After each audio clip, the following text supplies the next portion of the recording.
Meus irmãos, que Jesus nos abençoe a noite de estudos e de trabalhos espirituais, trazendo para todos nós sua bênção de paz, de amor, de entendimento. Nós estamos aqui hoje, reunidos em nome de Deus, para dar início à programação deste ano de 1981. E, como todas as vezes que nos reunimos em nome do Senhor, começamos fazendo nossa reunião, iniciando a nossa reunião com uma prece. E a prece é realmente um dos grandes caminhos que nós, humanos, temos para encontrar a Deus. Há outros caminhos também para o encontro de Deus. Um dos grandes caminhos que a humanidade, ultimamente, muito tem esquecido, justamente porque o homem está se dedicando muito ao dia a dia, preocupado com a sua própria sobrevivência, esquecido mesmo do seu ambiente fraternal. Esse caminho se chama caridade. Exercer o bem, agir em torno do bem, fazer com que o bem esteja prevalecendo em nossa vida. Reparem vocês que a humanidade torna-se utilitarista. Pouco a pouco, nós estamos esquecendo os valores humanos, a tal ponto que a televisão, ultimamente, está fazendo uma propaganda ressaltando os valores humanos, coisas que não deveriam ser esquecidas por nós, como dar o braço a uma pessoa, ajudar alguém em necessidade, superar problemas e esticar as mãos num gesto de fraternidade. Enfim, nós estamos esquecendo de conviver com o ser humano. Estamos falando melhor, melhorando o nosso português, o nosso vernáculo. Estamos com mais saúde, estamos todos nós assim, morando melhor, estamos escolhendo férias, locais para tirar férias, enfim, estamos fazendo tudo o que a humanidade nos oferece, o que a vida terrena nos oferece. A própria evolução material do nosso país vai nos permitindo, a pouco e pouco, uma melhoria de condições. Mas nós estamos também esquecendo da convivência. Uma convivência que não seja uma convivência programada, interesseira, uma convivência em que às vezes nós estamos mais agindo em nosso benefício do que realmente em benefício do semelhante. Estamos, sem o percebermos, enveredando pelo caminho do egoísmo ou mantendo o egoísmo em bases crescentes em nosso coração.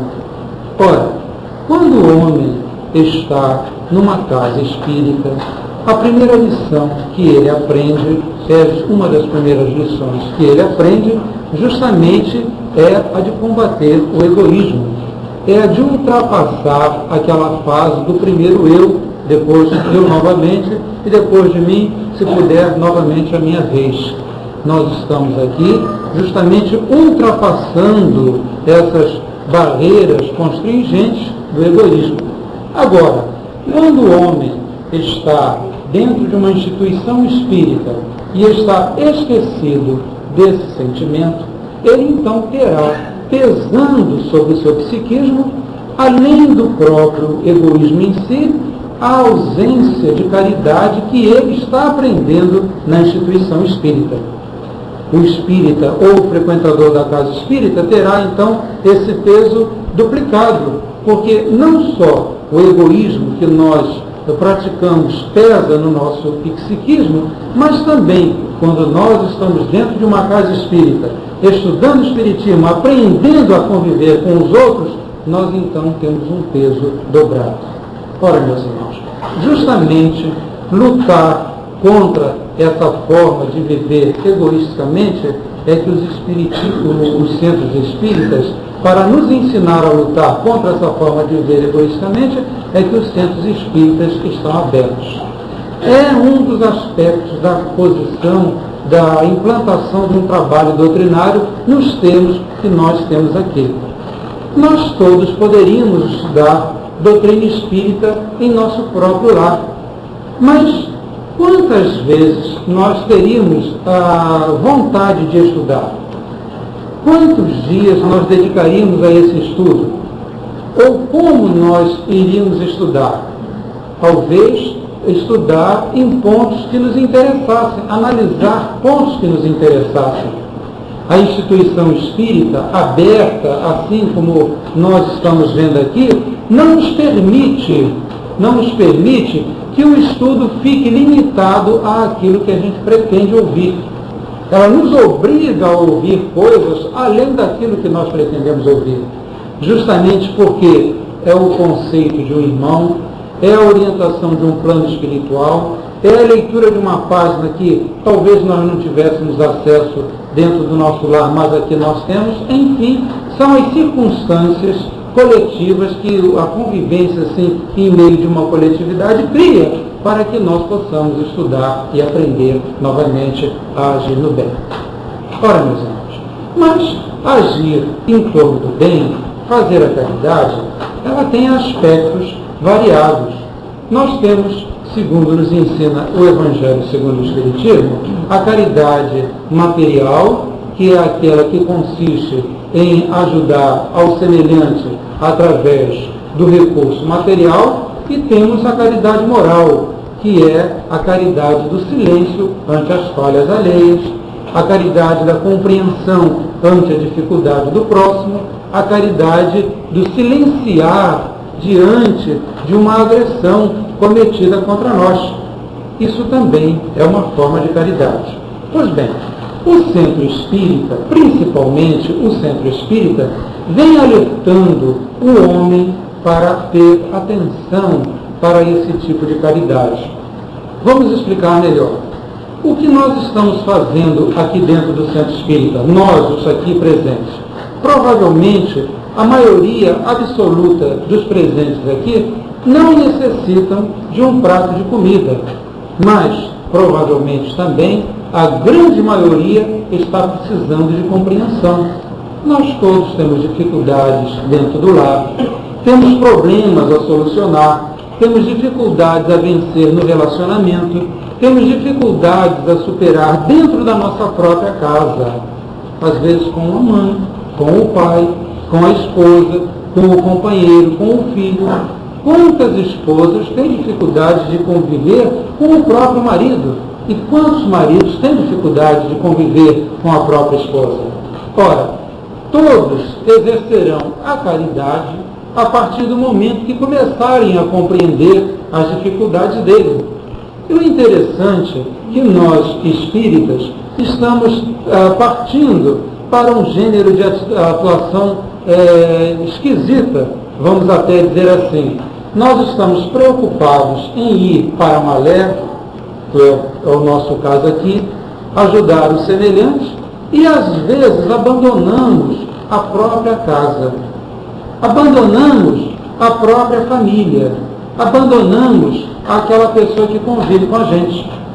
Não temos paciência com a irmã que convive com a gente na condição de irmã ou de esposa. O que nós fazemos? Deixamos de ir a Malé para ficar dentro de casa? Não. Essa é uma atitude desculpista. Há criaturas que dizem assim: eu não vou a Malé porque requisitam a minha presença em casa. E elas alegam justamente: se eu não der assistência em casa, como é que eu vou dar assistência na Malé? E nós ficamos ouvindo aquilo com respeito às criaturas, que é nosso dever respeitar todo mundo, é até dever respeitar todo mundo. Mas nós ficamos perguntando assim: quantas vezes também nós temos oportunidade de fazer essa caridade, entre aspas, que nós estamos alegando fazer para não ir a Malé, e não fazemos? Mas na hora de ir a Malé, exercer um tipo de caridade material, nesse momento nós alegamos o lar. Esquecemos as outras horas do dia, as noites todas que temos, as manhãs todas que temos, as outras oportunidades durante o dia, e na hora de ir a Malé, aí nós lembramos de casa. é interessante nós observarmos que muitas vezes essa atitude nossa é uma atitude desculpista também. Nós temos um tipo de caridade muito interessante de se observar. É a caridade da convivência. Conviver exige, de uma certa forma, um gesto de caridade. Porque há companheiros que são difíceis, realmente. Mas nós precisamos conviver com eles. Nós vimos aqui quantas vezes comparecemos à tribuna para falar de caridade. Nós temos que lembrar que o irmão em casa, que a mãe em casa, que o marido em casa, que a esposa em casa, são irmãos que necessitam também da caridade, como aqueles que nos ouvem. É preciso que o espírita esteja alertado para isso, para que ele não fique naquela condição de falar muito para os outros e quando chegar em casa as pessoas olharem para nós e dizer assim, muito bonito que você falou lá fora, mas e aqui? O que está valendo isso? Nós nunca nos esquecemos de uma frase atribuída à esposa de um grande cientista, cujo nome vocês vão me permitir não repetir aqui. Uma vez resolveram fazer uma entrevista com a mulher dele. E chegaram para ela e começaram a perguntar uma série de coisas assim, da vida cotidiana dela. E afinal perguntaram assim, e o seu marido, como é que ele é em casa? Ela usou uma expressão traduzida para o português, um pouco grosseira, comum a todos nós, mas que disse bem do estado da alma daquela pessoa. Ela virou-se assim, ele é um chato. Aí a pessoa tomou um susto, mas ele é um chato? Ele é um chato. É incapaz de se dirigir a mim numa hora qualquer que seja. Só vive mergulhado nos livros dele, ou então recebendo os amigos que gostam de falar daquilo que ele fala também. Então ela usou uma expressão adequada. Para ela, ele era um aborrecido, porque ela não compartilhava daquele gênero de vivência. Mas ele a escolheu como esposa. Ele conviveu com ela ao longo dos anos. Na hora que ele a acendeu, ele não tinha o direito de esquecê-la de uma hora para outra. Ele precisava aprender a conviver. Ele precisava usar da caridade, da convivência. Então, quantas vezes também nós, dentro do nosso lar, estamos assim, excessivamente preocupados com as nossas atividades ditas espíritas e incapazes de conviver com as criaturas humanas. Ora, meus irmãos, nós precisamos então recordar que a caridade precisa ser exercida em todo o seu sentido amplo do termo, inclusive com os familiares. Mas nós temos também que descansar. Às vezes, realmente, as pessoas pesam no nosso psiquismo. Às vezes, as criaturas exercem um tipo de influência altamente negativo junto a nós. Tem criaturas que exercem influência negativa. Realmente tem. São aquelas chamadas pessoas que pesam em torno de nós. E elas, às vezes, são irmãs. Às vezes, são esposas. Às vezes, muitas esposas dizem, o meu marido me pesa no psiquismo. Então, nós temos o direito de descansar um pouco, de repousar. Temos horas que nós podemos fazer isso. Mas o importante não é repousar ou deixar de repousar. O importante é como nós encaramos a presença dessas pessoas junto a nós. As férias espíritas estão aí para nos mostrar. Albino Teixeira nos disse como repousar, trabalhando. Então ele esqueceu naquele momento que nós precisamos do descanso físico. Mas realmente nós precisamos do descanso físico? Os cientistas dizem que o homem repousa 4 horas por noite. Há um estudo, numa pesquisa efetuada em um congresso feito há uns 2 ou 3 anos atrás, de psicólogos, e eles chegaram à conclusão que o homem descansa o seu psiquismo durante 4 horas por noite. A partir daí, é o sono muscular, como é o termo que eles usam. É o sono muscular, quer dizer, é o repouso tão somente do músculo.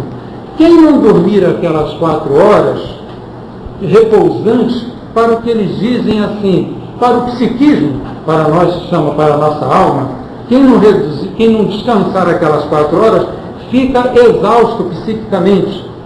Mas quem repousar aquelas 4 horas, no dia seguinte pode se sentir cansado, mas não exausto psiquicamente. Ora, meus irmãos, reparem vocês, quantas vezes nós, dentro do nosso ambiente material, nós precisamos repousar essas 4 horas. Mas passou daí, nós já estamos como que exigindo alguma coisa além do que nos é permitido ou que nos deve ser concedido. A partir daí, é o momento de trabalho realmente. Agora, reparem vocês um outro aspecto também. O homem, quantas vezes pede aos espíritos uma explicação para as suas necessidades espirituais? Meu irmão, estou passando por um problema qualquer que ele seja. Então a criatura fala do seu problema. É natural que ela fale, ela tem que desabafar. Mas quando vem uma resposta do plano invisível, ou quando vem uma resposta do próprio diretor da casa, dos irmãos, dos companheiros, já instruídos na lei de Deus e que podem falar de si próprios, dizendo assim: procure ser um pouco mais paciente, ou passe a orar mais vezes, ou tende a ter um pouco mais de perdão no coração, ou procure doar-se um pouco mais para dentro de sua casa, ou ainda estude um pouco mais. A pessoa diz assim: mas eu não posso fazer isso, ou eu não quero fazer isso. Há uma dificuldade da criatura em aceitar aquelas regras determinantes que nos obrigam, nos orientam a dar o passo decisivo em favor da nossa emancipação. Olhe bem uma coisa. Vamos supor que nós tenhamos dentro de nosso lar uma filha doente, uma criatura que esteja nos dando trabalho, uma pessoa que exige muito de nós. Nós precisamos dar o máximo de tempo em favor daquela criatura. Mas precisamos também estar nos preparando constantemente para ajudar aquela pessoa, instruindo o nosso espírito, aprendendo a conviver com a criatura e aprendendo principalmente a melhorar o nosso próprio caráter. Porque nós normalmente queremos que haja uma transformação dos outros, mas não queremos nos transformar. Então nós estamos querendo crescer individualmente para poder ter forças, condições, qualidades para espalhar nas pessoas que convivem com a gente. Essa também é uma forma de caridade, porque para eu ajudar alguém, eu preciso me fortalecer, eu preciso crescer, eu preciso melhorar dentro de mim. Essa atividade de melhoria, essa atividade de crescimento, essa atividade que se chama esforço de aprender a vencer a si próprio, isto se chama caridade. Por que caridade? Caridade com a gente, caridade conosco, caridade com o nosso próprio espírito. Porque no momento em que eu estou aprendendo, a minha personalidade me obriga a estudar para ser bom em relação ao próximo, eu estou melhorando o meu espírito, eu estou crescendo interiormente, eu estou me capacitando a auxiliar. Pois bem, meus irmãos, nós que estamos dentro de uma instituição que preza o estudo, estamos também, hora e meia, ouvindo uma palavra do plano espiritual. É preciso ser bom, é preciso ser caridoso, é preciso respeitar o próximo, é preciso agir no bem. Emmanuel, André Luiz, Albino Teixeira, Charles, dezenas de espíritos se esmeram em trazer uma palavra de orientação, de consolação, de evangelização. Nós lemos aquelas páginas, nos dedicamos ao entendimento daquilo, mas esquecemos quase sempre de analisar se estamos em curso em algum problema daquele. Estamos esquecendo disso. há um esforço programado por parte dos espíritos de trazer um noticiário para nós. Há um esforço programado dele. Conan Doyle fala que nós tivemos uma invasão organizada. Foi quando os espíritos começaram a se aproximar. Mas por que os espíritos vieram para nós? Para nos instruir, para nos chamar a atenção sobre esses aspectos caritativos da vida. Também para nos chamar a atenção sobre os aspectos caritativos da vida. E nós estamos continuando a esquecer desse aspecto. Vocês reparem o seguinte: quando Allan Kardec publicou o Evangelho segundo o Espiritismo, muita gente criticou a publicação, dizendo que aquilo era um livro católico. Era uma concessão que Kardec estava fazendo ao catolicismo. Houve quem o acusasse e quem o acuse até hoje. Entretanto, precisamos recordar que Kardec, com o Evangelho segundo o Espiritismo, ele trouxe um repositório de sabedoria para o homem, sabedoria evangélica. Assim como ele trouxe um repositório de sabedoria filosófica com o Livro dos Espíritos, ele trouxe um repositório de sabedoria evangélica, além da própria consolação. Capítulo 6 do Evangelho, o Espírito Consolador. Capítulo 5, Bem-aventurados aflitos. Ora, repare que Kardec compreendeu a necessidade que o homem tinha de ter alguma coisa que mexesse com o seu coração, que enchesse a sua alma de pacificação, que mostrasse à sua alma o que ela precisa, ou o que ela precisava, e o que ela vai precisar ainda durante muitos séculos, para ter assim esse hábito de conviver uns com os outros. Bem-aventurados misericordiosos, toda uma linha de mensagens falando o que vem a ser misericórdia. Agora, se nós ouvimos e lemos tudo isso e somos incapazes de, no centro espírita, fora do centro espírita, na convivência do mundo lá fora, praticar o que se chama essa caridade, esse conhecimento doutrinário que o Evangelho nos dá, nós apenas ouvimos. Ora, meus irmãos, voltando ao nosso estudo, à linha inicial do nosso estudo, vamos reparar uma coisa. Quando o homem está de posse de determinados conhecimentos, ele constantemente é cobrado desse comportamento. Constantemente. E é interessante aí de se ver também o seguinte: as criaturas têm de nós uma visão que necessariamente não é a nossa. Não é isso mesmo? A nossa irmã Ivone me enxerga com uns olhos diferentes da Josefina e diferentes do Ilmar. Para uns eu posso ser uma boa criatura, para outros eu posso não ser uma boa criatura. Então cada um de nós, cada um de nós mesmo, temos uma visão diferente dos outros. Nós enxergamos os outros com os óculos que queremos colocar. Mas a realidade é que eu tenho a minha realidade.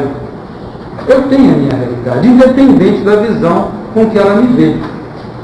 Ora, eu que estou consciente disso, que eu tenho a minha realidade, não vai adiantar o elogio da Ivone, não vai adiantar a crítica de A, a crítica de B, porque eu continuo com a minha realidade.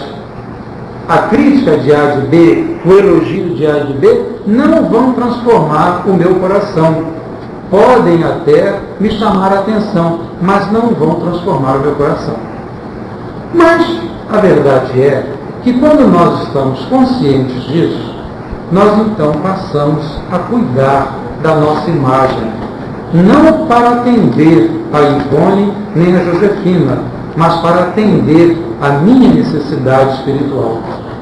Eu passo a cultivar o cuidado com as minhas expressões, com aquilo que eu penso, com aquilo que eu digo, menos para atender a Josefina e a Ivone, e mais para atender a minha consciência. Eu passo a ter cuidado, a respeitar o meu espírito por necessidade de progresso interior. Nesse momento, eu passo a ter caridade para comigo mesmo. Nesse momento, eu começo a me lembrar de Jesus, quando nos disse que nós seríamos conhecidos por muito amarmos uns aos outros. Mas também ele nos lembrou que nós éramos discípulos dele. Ora, sermos seus discípulos, quando ele fala no Evangelho de João, no capítulo 14, ele já diz assim: vocês agora são meus amigos. Então, nesse momento, ele nos colocou uma responsabilidade nas mãos. Nós passamos a representar a Jesus diante da multidão. Nós passamos a representar Jesus diante da multidão. Ora, meus irmãos, é interessante lembrar a nós mesmos, quando Jesus nos disse que nós passamos a representar Ele diante da multidão.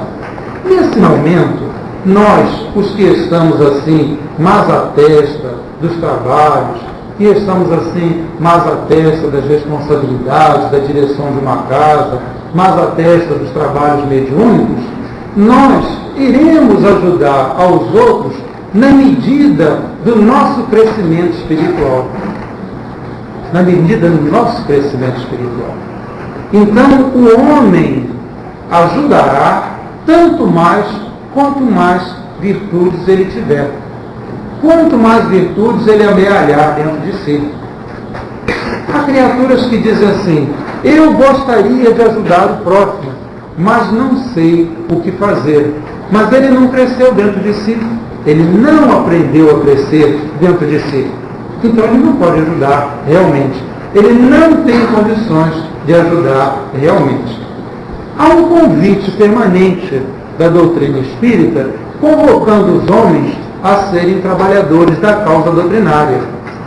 A multidão se aproxima em função, muitas vezes, do conhecimento doutrinário, da necessidade do conhecimento doutrinário, muitas vezes em função do carisma que determinadas criaturas exercem, muitas vezes em função da simpatia que certas criaturas exercem, da autoridade que certas criaturas exercem sobre as outras.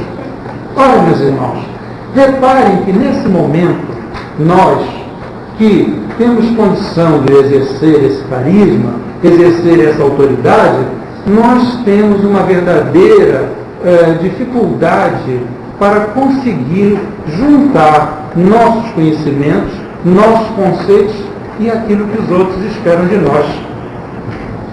É interessante, nenhum diretor de centro espírita agrada a todo mundo, nenhum médium agrada a todo mundo.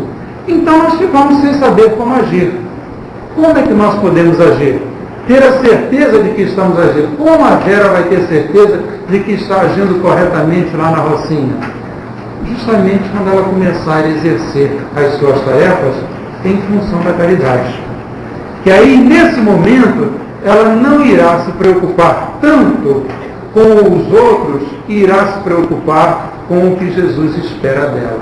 E com aquilo que ela deve fazer em favor dos outros. E ela irá desagradar muita gente, como todos nós aqui desagradamos a muita gente. Mas por quê? Porque nós temos que seguir uma linha. A linha que será tanto mais progressiva no sentido de progresso, será tanto mais positiva, quanto nós estivermos exercendo essa linha com fins caritativos. Ora, quando nós estamos exercendo essa atividade com fins caritativos, nós passamos a corrigir o comportamento nosso.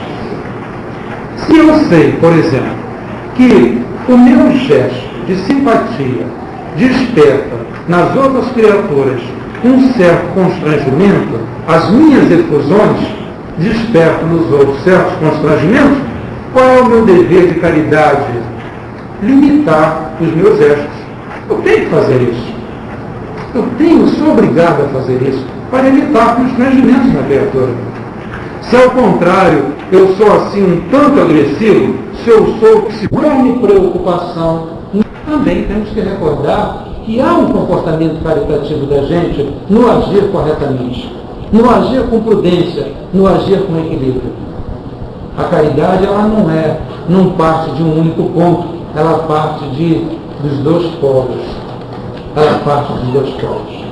Nós precisamos aprender a viver dentro das instituições e precisamos aprender a exercer nossas atividades dentro da instituição também. Finalizando, vamos recordar um outro aspecto da caridade. A caridade, ela tem múltiplos aspectos, mas nós estamos apenas falando na aula inicial. A rigor, a nossa reunião hoje é uma reunião assim, com muita tranquilidade. Nós estamos apenas dando assim bases do que deve ser o comportamento espírita, o que vai ser assim a nossa programação doutrinária no decorrer desse ano também. É a lembrança da caridade. Porque nós, quantas vezes, estamos assim, numa enorme preocupação no agir, e em função do agir, estamos esquecidos do comportamento caridoso com o semelhante. Queremos que as nossas aulas estejam em silêncio absoluto. Então, não falamos com a pessoa com um certo cuidado. Ao contrário, damos um grito. Fulano, cala a boca. Você está falando demais, está atrapalhando a aula. Isso é um comportamento agressivo. Fulano, você pode fazer um pouco de silêncio? É a mesma palavra dita de um outro jeito. Não é assim mesmo? Nós estamos assim, abandonando o lar, esquecendo dos compromissos do lar. Nós podemos chegar perto de fulano. Fulano, tente olhar para aquilo que você está fazendo. Como você está agindo e que imagem você está levando para dentro de sua casa. O espiritismo pode estar sofrendo diante das pessoas do seu lar uma posição irremediavelmente, uma posição que se torna irremediável para aquelas criaturas, porque elas sentem em você uma criatura espírita que não está cumprindo os detalhes, as determinações que a doutrina lhe dá.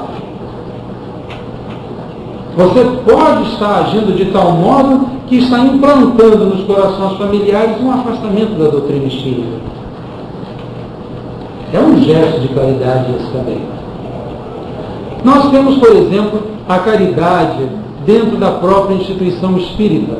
Vocês já repararam que nós estamos, repararem sempre, que nós estamos diante de uma multidão, a grande maioria conhecida, uma grande parte que vem aqui pela primeira vez, e um grande número de pessoas que está aqui em fase de sofrimento, com deseducação, com sofrimento e com deseducação. Nós podemos exercer a caridade ajudando essa criatura, mostrando a elas que nós estamos aqui para ajudá-las, mas que elas não vão fazer daquilo que fizerem. E que elas estão aqui para serem melhoradas e não para fazerem daqui o quintal de suas casas. Que nós temos que ver isso. Tem pessoas que vão para o centro espírita e quando são tolhidas nas suas atitudes, dizem logo, mas então aqui não é como era antigamente. Mudou-se a estrutura da casa. Não mudou nada. Apenas as pessoas estão querendo, quantas vezes, fazer com que a casa se adapte às suas circunstâncias, ao seu sabor. Há então, nesse momento, uma falta de caridade das pessoas para conosco. Uma falta de caridade das pessoas para com os dirigentes. Uma acusação indébita. Uma acusação que não é justa. Uma acusação que não é correta por parte de ninguém. Ainda mais por parte de quem convive com a instituição. Nós temos que prestar atenção muito e muito naquilo que nós falamos. Fazer silêncio também é uma forma de caridade. Meditar antes de falar. Às vezes nós somos induzidos psicologicamente a falar as coisas. Meditar antes de falar também é um gesto de caridade. Meus irmãos, no decorrer do ano de 81, nossas palestras, todas elas serão em torno de temas morais. Por que isso? Há pouco tempo, os espíritos nos falaram assim. Altivo, você procure conduzir as palestras do centro para os temas em torno do amor ao próximo. Em termos do amor ao próximo. E Eu perguntei, naturalmente, por que aquilo? Se nós estamos, assim, falhando em alguma coisa. E eles nos disseram o seguinte: olha, repare você que nós todos estamos em uma instituição num processo de aprendizado. O processo de aprendizado nos induz a estudar com afinco a lei moral, a lei filosófica, a lei da ciência espírita. Mas está, sem que vocês percebam, isso eu estou falando para todos, inclusive os que fazem parte dos grupos de estudo, está fazendo uma coisa interessante, está fazendo com que as pessoas estejam esquecidas de que elas têm um lar para cuidar. Então fale do amor ao próximo. Então nós procuramos trazer o livro de Leon Denis o tempo todo, no ano de 80. Pois bem, Leon Denis nos trouxe várias noções de amor ao próximo. E agora, recentemente, nós voltamos a falar aos espíritos, perguntando qual seria a orientação nesse sentido para casa, e eles nos disseram assim: apesar de ter sido falado muito do amor ao próximo, ainda tem muita gente esquecida disso. Então vamos fazer a coisa partindo para a caridade. Pode ser que com sentido de caridade as criaturas resolvam amar mais os de sua casa. Então, aqui está a linha mestra das palestras do ano de 81. Nós vamos falar de caridade. Pelo menos as 12 palestras do ano vão ser sobre a caridade. E nós vamos ter outras palestras que nós iremos falar sobre a caridade. Por quê, meus irmãos? Por que isso? Porque os espíritos veem em nós irmãos, filhos, espíritos, como vocês queiram dar o nome. Veem em nós criaturas que estão em processo de aprendizado, em processo de crescimento. Eles não têm interesse em que a gente conheça muita coisa e faça muita coisa se não houver uma correspondente transformação do nosso íntimo ser. Se não houver aquela transformação, o que adianta eu dar 200 passos por ano, receber 50 espíritos sofredores durante o ano? Não adianta nada.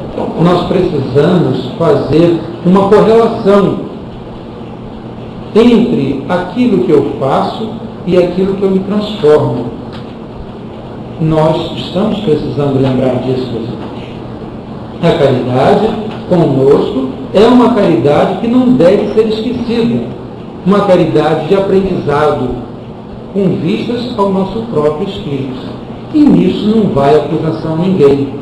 Absolutamente. Nós estamos falando aqui em tese, eu mesmo estou colocando para mim esses assuntos, porque realmente há necessidade também de eu me aprimorar, claro, vocês todos sabem disso, mas nós, os que estamos aqui, estamos colocando em nossa vida mental a seguinte notícia: nós estamos precisando aprender a lei de amor ao próximo, mas estamos também precisando a exercer a caridade material e moral. A material, cada um de nós vai exercer como sentir que pode exercer. Tem pessoas que dizem que não pode dar um centavo para um serviço social de qualquer centro. Meu Deus do céu, ninguém vai aqui analisar a vida de ninguém. O problema, a criatura diz que não pode, ela não pode. Ela está dizendo, então acabou o assunto. Mas essa caridade assim, de convivência, essa caridade de amor, essa caridade de entendimento, isso nós podemos fazer, porque não custa nada, a não ser a nossa transformação. Saudando então a todos vocês nesse início de ano, trazendo assim a palavra da direção material da casa, nós estamos pedindo a vocês que vocês procurem ler bastante assuntos relativos à caridade, que os nossos estudos signifiquem realmente uma real transformação em nosso espírito, mas que nós também aprendamos a ter caridade. Caridade com a gente, por exemplo, quando nós temos uma mediunidade que é muito sofrida, que é muito angustiada, e nós, por teimosia, ou porque não queremos estudar, dizendo assim, mas eu não quero saber disso, e sofremos, e passamos mal, e sentimos milhares de coisas, meu Deus, isso é falta de caridade para com a gente. essa falta de caridade para a gente. Então a gente prefere ficar sofrendo a exercer uma atividade mediúnica que nos trará tranquilidade de espírito. Convites para o trabalho na assistência social. Mas o domingo é dia de praia.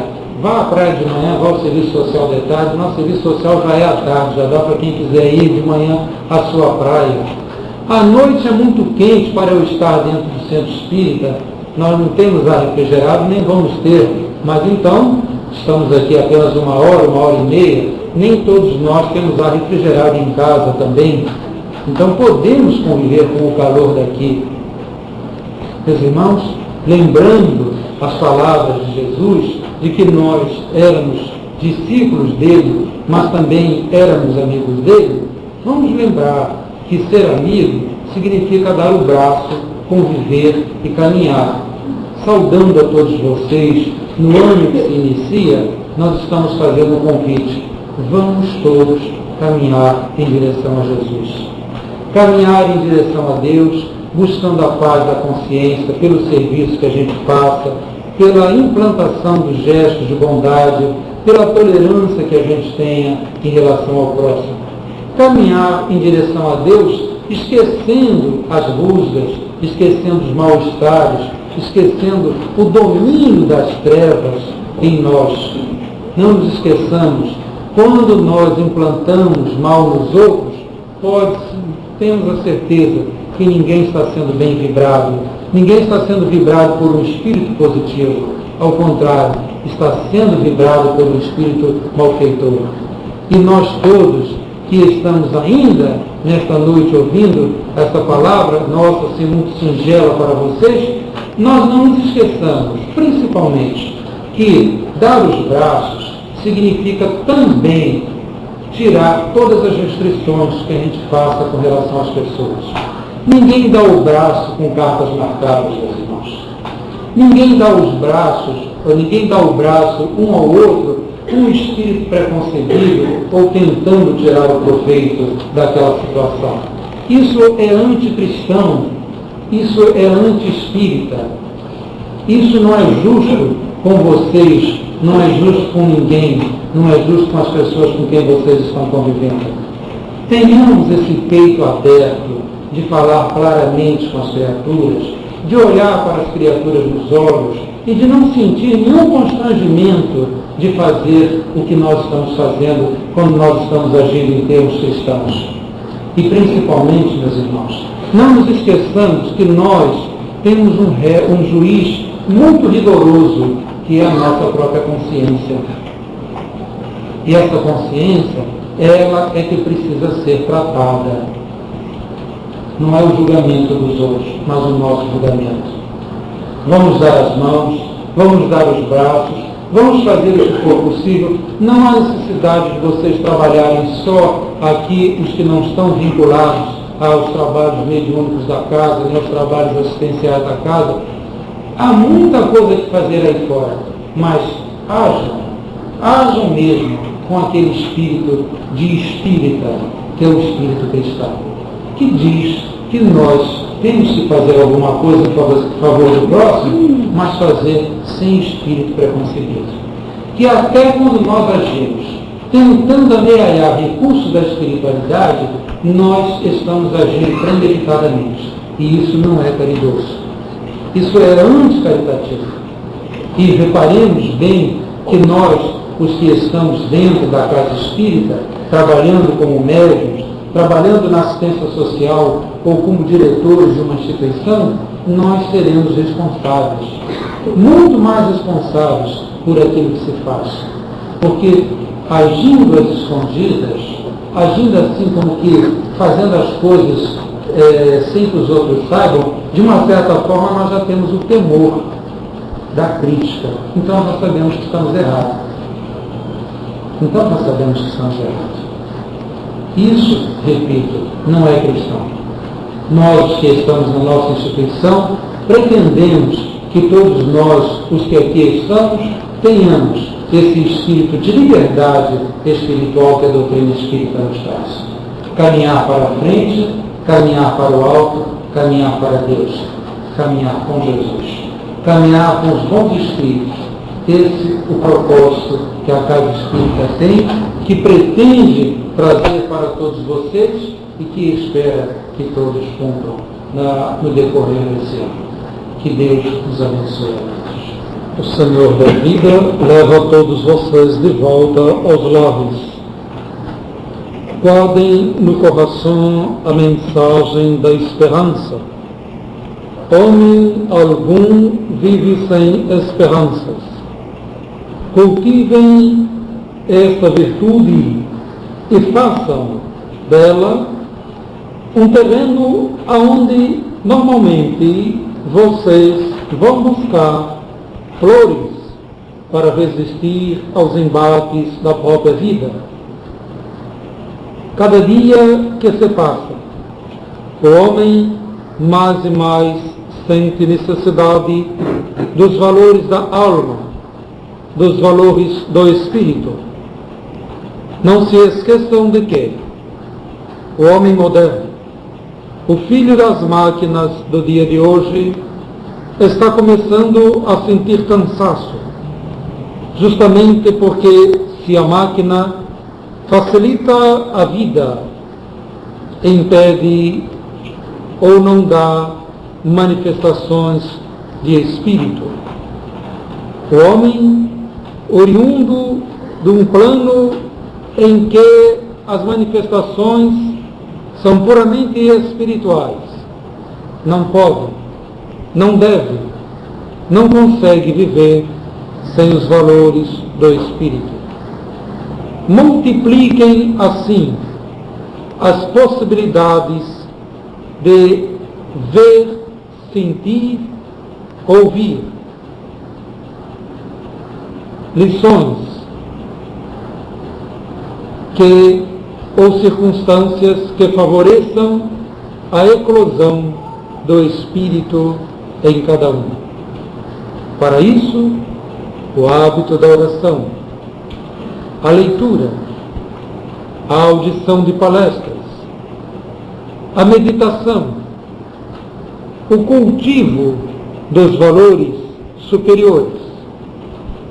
Recordem a Jesus. Orava e trabalhava. Façamos assim em nossa existência e a Terra será aquele mundo de paz tão sonhado. Deus fique com todos. Sigam com Deus de volta aos lares. Paz. Amigos espirituais se reúnem esta noite aqui junto a vocês, envolvendo a corações amigos, trazendo para cada um o abraço de saudade, embora de estímulo também. Almas enfeitadas de virtudes, de corações alegres por terem vencido suas provas terrenais, iluminadas pela esperança que plantaram em outros corações, fazem voto de prosseguirem em seus esforços de manterem acesas a esperança, a fé e a razão. Filhos e netos que se anteciparam às suas mães e avós na grande jornada para o plano invisível, as sustentam e lhes dizem: caminhar, caminhar. Amigas que se foram desencarnadas pela violência, que tendo passado tenebroso, chegam-se e diz: estou viva, alegre, feliz, trabalhadora. E mães que devotadas ao lar, aos filhos,